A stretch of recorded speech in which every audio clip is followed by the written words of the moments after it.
Hello friends, welcome back to another reaction video. So दोस्तों, आज का रिएक्शन शुरू करने से पहले आप सबसे रिक्वेस्ट कि पॉडकास्ट को एंड तक ज़रूर सुनना और अगर वीडियो पसंद आए तो लाइक शेयर एंड सब्सक्राइब कर देना। सो दोस्तों, शुरू करते हैं आज का रिएक्शन। तो जैसे कि आप सब जानते ही हैं कि जनाब की इस बार की परफॉर्मेंस काफ़ी लो रही और इसकी डिसअपॉइंटमेंट जनाब से ज़्यादा जनाब की मैडम की शक्ल पे हमें देखने को मिल रही थी। लेकिन उसके साथ ही साथ जजेस ने बहुत ही ज़्यादा इस बार हार्श कमेंट्स करे हैं, डायरेक्टली इनडायरेक्टली जनाब को टारगेट करने की कोशिश की है। उस सब चीज़ों के बारे में आज हम बात करने वाले हैं। तो शुरू करते हैं जनाब की डांस परफॉर्मेंस से। मैंने अपने लास्ट पॉडकास्ट में भी ये बात बोली थी कि जनाब को उतना ही एफर्ट्स डालना चाहिए था जितना वो जस्टिफाई कर पाते, जितना वो कर पाते। यानी कि eyes as a prop is a very difficult and yes for a non dancer it is very very much difficult. But yes, इसका पूरा का पूरा जो है रीज़न और इसका पूरा का पूरा क्रेडिट तो कभी खैर किसी चीज़ का मिलता नहीं है। बट इसका मेन रीज़न बता दिया गया जनाब की कोरियोग्राफर को कि कोरियोग्राफर ने ऐसा प्रॉप यूज़ किया, डांस कम था, इसका बेमतलब का यूज़ था, उसका यूज़ वहाँ पे होना नहीं चाहिए था, अनयूज्ड चीज़ बता दी गई। और साथ ही साथ टरा मैम ने भी ये बात बोली कि हमने भी train as a prop use किया था, लेकिन हमने ट्रेन को पूरा अच्छी तरीके से यूज़ किया था। ट्रेन की बोगी से लेकर अपर नीचे ऊपर इतना बढ़िया हमने परफॉर्म किया था उसके ऊपर कि ट्रेन एज अ प्रॉप कैसे कैसे यूज़ करना है हमने उसको पूरा जस्टिफाई किया। लेकिन आपने अगर आइज़ एज अ प्रॉप लिया तो आपने उस आइज़ पे कुछ भी नहीं किया। इससे बढ़िया तो यही होता कि आप फ्लोर पे ही डांस कर लेते। इन सब चीज़ों से जनाब का चेहरा देखने लायक था। जनाब से कई ज़्यादा लटका हुआ चेहरा इस बार मैडम का था। आप सब तो जानते ही हैं कि मैडम हर परफॉर्मेंस में जनाब के हर शूट में वहाँ पे अवेलेबल होती है, नो मैटर्स की क्या सिचुएशन है क्या नहीं है, बेबी की टीदिंग है या बेबी ठीक है या कुछ भी XYZ, बट मैडम अपने जनाब के लिए always available. What a love, I appreciate that kind of a love.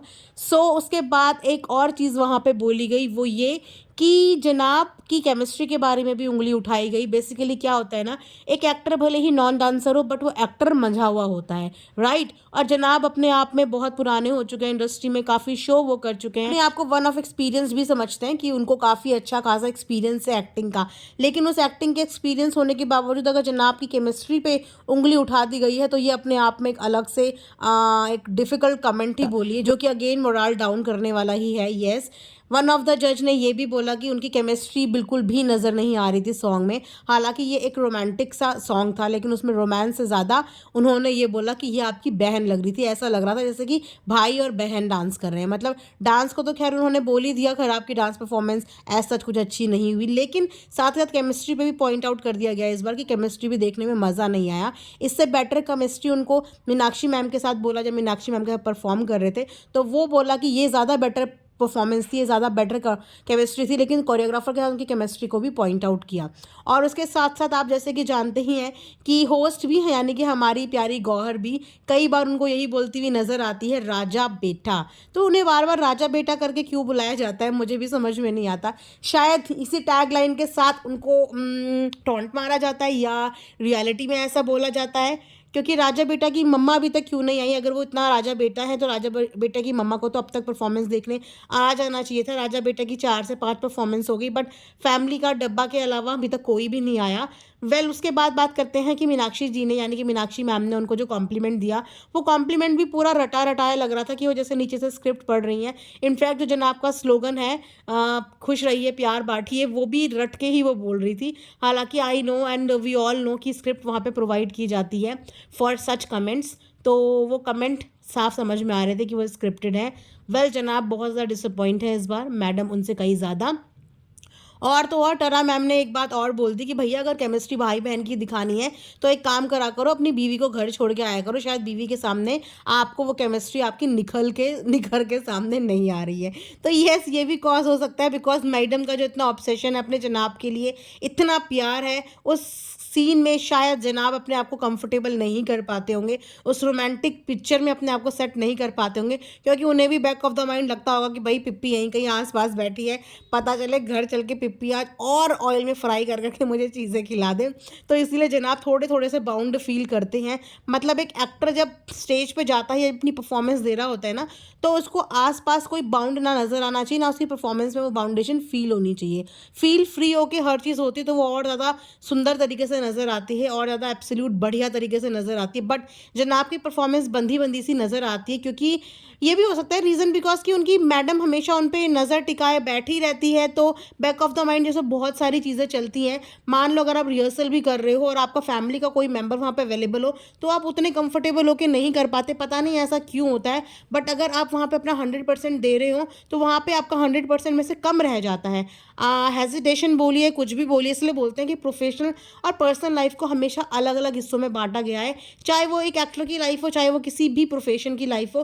Profession profession होता है, पर्सनल पर्सनल होता है। जब ये दोनों चीज़ें मिक्स हो जाती हैं तो इंसान का वो आउटकम नहीं आ पाता, वो रिजल्ट नहीं आ पाता जो होना चाहिए। सो शायद ये भी रीज़न हो सकता है कि जनाब के अंदर थोड़ी सी हेजिटेशन अभी है, कुछ कुछ सीन्स को लेके वो इतने कंफर्टेबल होके नहीं कर पाते हैं। तो इस चीज़ के लिए देखो, टरा मैम ने तो डायरेक्टली इनडायरेक्टली बोल दिया कि भैया बीवी घर बैठा करें। हालांकि इस चीज़ को बाद में कॉमेडी में लेके चले गए, लेकिन उन्होंने अपनी दिल की और मन की बात तो बोल ही दी।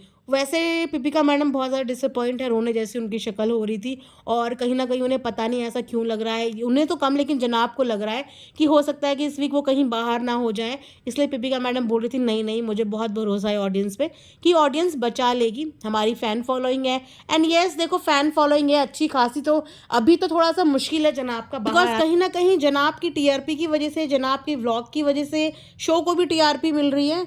शो भी थोड़ा बहुत ट्रेंड में आ रहा है, क्योंकि जनाब की ही परफॉर्मेंस शो की, अगर आप ऐप ऑनलाइन ऐप में देखोगे तो जनाब की ही लोवेस्ट परफॉर्मेंस तक इनके उस पेज में ट्रेंड कर रही है। सो दैट मीन्स कि जनाब का कहीं ना कहीं रोल है इस शो की टीआरपी के लिए। तो इतनी जल्दी तो ये जनाब को बाहर करेंगे नहीं, बिकॉज जनाब के पास एक नहीं, दो नहीं, तीन तीन प्लेटफॉर्म है अपना इस शो की खुद की ऐड करने के लिए, खुद की टीआरपी बढ़ाने के लिए। तो इतनी जल्दी तो चैनल इनको बाहर नहीं करेगा।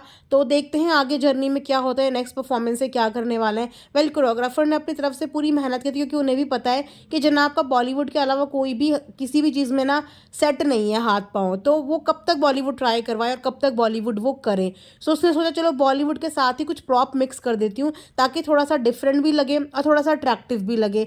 बट वो भी पूरा गड़बड़ हो गया, बिकॉज जनाब ने स्टेप भी छोड़ दिया, वो एक जगह पे स्लिप भी हो गए थे, और वो परफॉर्मेंस में ही देखने में आ रहा था कि स्मूथ नहीं जा रही थी परफॉर्मेंस, बिल्कुल भी स्मूथ नहीं जा रही थी। उसके बाद भी प्रॉप का यूज़ वाकई में अनयूज्ड था, लेकिन कोरियोग्राफर की कोई गलती नहीं, वो जनाब पे ट्राई करे भी तो क्या ट्राई करे और कैसे ट्राई करे, क्योंकि बॉलीवुड के कुछ सिलेक्टेड स्टेप के अलावा जनाब से और कुछ हो भी नहीं पाए। वेल, जजेस में और किसी को एक्सपेक्टेशन हो या ना हो, पर मल्ला मैडम को जनाब से बहुत ज़्यादा एक्सपेक्टेशन है, और इस बार सबसे पहले जो लो कमेंट था वो मल्ला मैडम का ही आया, यानी कि सबसे ज़्यादा डिसअपॉइंट वही हुई हैं इस बार जनाब की परफॉर्मेंस से।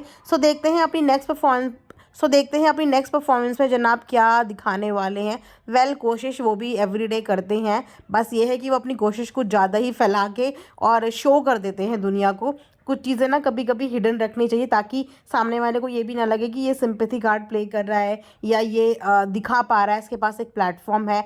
तो कभी भी ये चीज़ें मत करो, क्योंकि ऑडियंस बहुत समझदार है आज की डेट में, वो सब कुछ समझती है, मेहनत भी समझती है, शो ऑफ भी समझती है। सो यस, यहीं पे आज का रिएक्शन एंड करती हूँ। और अगर आप लोग जनाब का परफॉर्मेंस अच्छा लगा या आप चाहते हैं कि जनाब आगे इस जर्नी में आपको देखने को मिले, तो आपके ऊपर है, किसी को भी फोर्स नहीं कर सकते, किसी को भी मना नहीं कर सकते। जिसको जो पसंद आता है, जनाब को वोट करने का आपका मन करता है तो वोट कीजिए, नहीं करता है तो मत कीजिए। आपका कोई और कंटेस्टेंट फेवरेट है तो उसको भी वोट कीजिए, but may the best man win, यानी कि मे द बेस्ट कंटेस्टेंट विन। हमेशा इस बात का ध्यान रखिए, क्योंकि सब अपने एंड पे मेहनत कर रहे हैं। जस्ट बिकॉज सिंपैथी में आके या फैन फॉलोइंग के चक्कर में मत कीजिए, मेहनत देखिए उसके बाद वोट कीजिए। Thanks for watching.